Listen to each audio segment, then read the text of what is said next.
За өнөөдөр хүүхдүүдийн үздэг YouTube Shorts-ийн тухай ярих чинь. За яагаад энэ тухай ярих болсон бэ гэхээр би ингээ хүүтэйгээ хойлохноо үлдэхдээ хоол хийхдээ ч юм уу тийм үедээ хүүхдэд шууд ингээ уцаа өгчдөг. Тэгээ манай хүүхд YouTube үзэж байхдаа баг миний намайг нэрээр нь дуудаж байгаагүй сонсохсгүйгүүд бүр тэгж амар донтож үздэг. За тэгээд нэг удаа юу үзээд идэм болоо гэд ард нь очиод харсан чинь ийм бичлэг үзээ сууж исэн. Хальт харахад ингээд хүүхдэд зориулсан анимашн зурагтай ч гэсэндээ үйл явдал агуулга нь бүр юу вэ? Яаж хүүхд зориулсан биш. Тэг би бүр ингээд яана миний хүү юу үзээ суугаад исэн бэ? Би одоо яах вэ гэдэг тийм л зүйлийг бодсон. За тэгээд энэ төрлийн бичлэгийг хайгаад үзсэн чинь Elsa Gate гэж бүр нэрлдэг нэршилтэй. За ихэвчлэн юм Disney кино, Хүн Аз, Peppa Pig зэрэг юм хүүхдүүдийн дуртай үзэх дуртай юм дөрүүдийг ин аим шиг юм байдлаар юм хүчирхийлэл, бэлгийн дургслыг өдөөс нь тийм хувилбараар ингэж харуулдаг ийм бичлэгийн төрөлөөсөн. За тэгээд YouTube руу ийм бичлэгийг оруулахдаа алгоритмыг нь ашиглаад юм хүүхдэд зориулсан юм шиг харагдуулахын тулд юм Frozen, Elsa зэрэг тийм түлхүүр үгийг тэмдэгтийг ашиглаад хуурамч дүр төрхийг бүтээж тэгж оруулт юм билээ. За тэгээ яагаад хүмүүс ийм төрлийн контент хийгээд байна вэ гэдэг дээр яг хэдхэн факт дурдах юм бол YouTube-д хамгийн их subscribe-тай сувгийн 2 дугаарт нь Cocomelon гэдэг хүүхдийн сувг ордог. Энэ нь 176 сая subscribe-тай. За тэгээд YouTube-д хамгийн их хүн үзсэн контент бол Baby Shark гэдэг.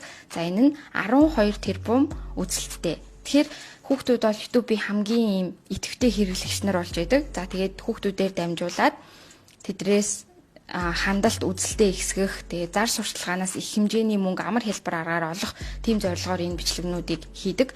Дээрээс нь энэ төрлийн бичлэгийг хийхэд гарах зардал нь маш бага. Продакшнд нь бараг зардал ордгоо. Ингээ хитгэн график ингээд нийлүүлээд ерөөсөө тэгээл бүтэлчдэг тийм бичлэгнүүд. За уул нь бол YouTube бол 13-аас дээш настай хүмүүст зориулсан.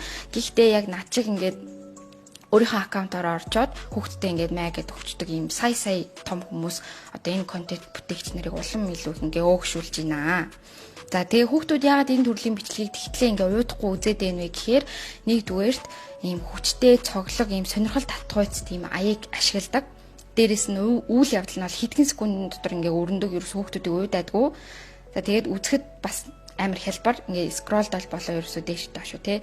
Тэгээ дээрээс нь нэг Reels short дууслаа ардаас нь шууд дараачих нь ингээл гараад ирдэг ерөөсөө тасралтгүй ингэж үргэлжилдэг. Тэгээ тэд нар ямар ч агуулга агуулгагүй бүр хинт ч хэрэггүй юм утгагүй бичлэгнүүд байдаг.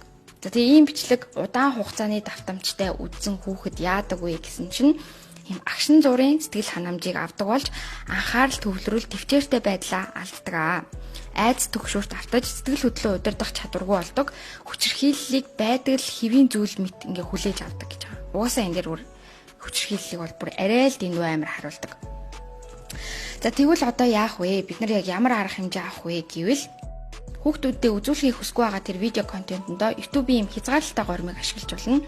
Ингэснээрээ зохисгүй тэр контентийг өгдөл тулгуурлаад шүүгээд дахиж гаргахгүй байх боломжтой. За тэгээд хамгийн бест арга бол ерөөсөө л таны хүүхд 13 нас хүрээгүй л бол YouTube үзүүлэхээ болох хэрэгтэй. YouTube-ээс зайлсхийх хэрэгтэй. Тэг хэцүүлдэг. Гэхдээ үнэхээр тэг хэрэгтэй. За тэгээд дээрэс нь сүүлд нь хамгийн чухал зүйл бол биднэрт Монгол хүүхдүүдэд зориулсан Монгол контент хэрэгтэй байна. Энийг бол ингээд зөндөө олон хүмүүс ярьж исэн.